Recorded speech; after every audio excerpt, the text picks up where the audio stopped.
At no time in the last 800,000 years, possibly longer, have carbon dioxide levels been as high as they are today.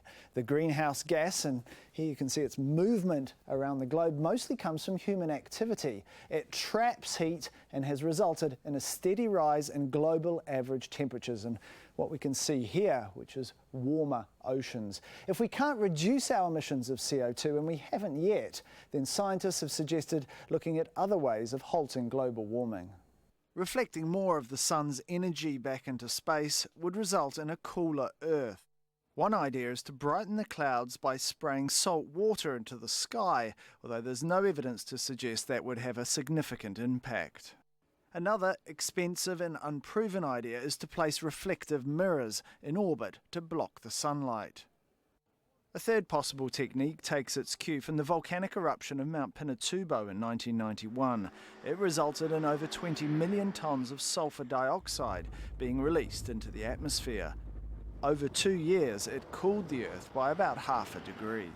Purposefully sprayed sulfur dioxide into the upper atmosphere, we could cool the planet, and if we continued to spray sulfur dioxide into the upper atmosphere, we could continuously cool the planet and therefore offset some of the greenhouse warming. The problem is sulfur dioxide damages the ozone layer, allowing dangerous radiation through.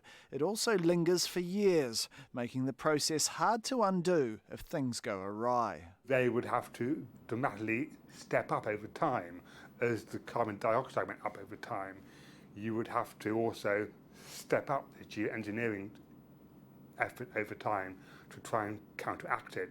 Scientists have also been looking at ways the ocean takes CO2 out of the atmosphere. In New Zealand, they tested adding iron to the sea to trigger a bloom of small plant and plant-like organisms called phytoplankton.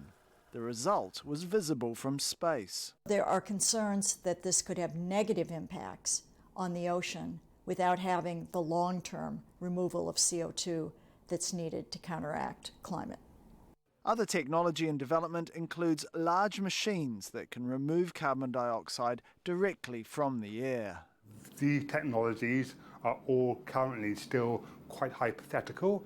They will take a very long time to develop and be relatively expensive. As seductive as it is to believe there's a quick fix for the problem of climate change, most of the ideas being explored only offer a short-term and local solution. They are largely expensive, unproven, and could in some cases potentially make things worse. New technologies do have a role to play, but most scientists say they won't ever be a substitute for reducing carbon emissions.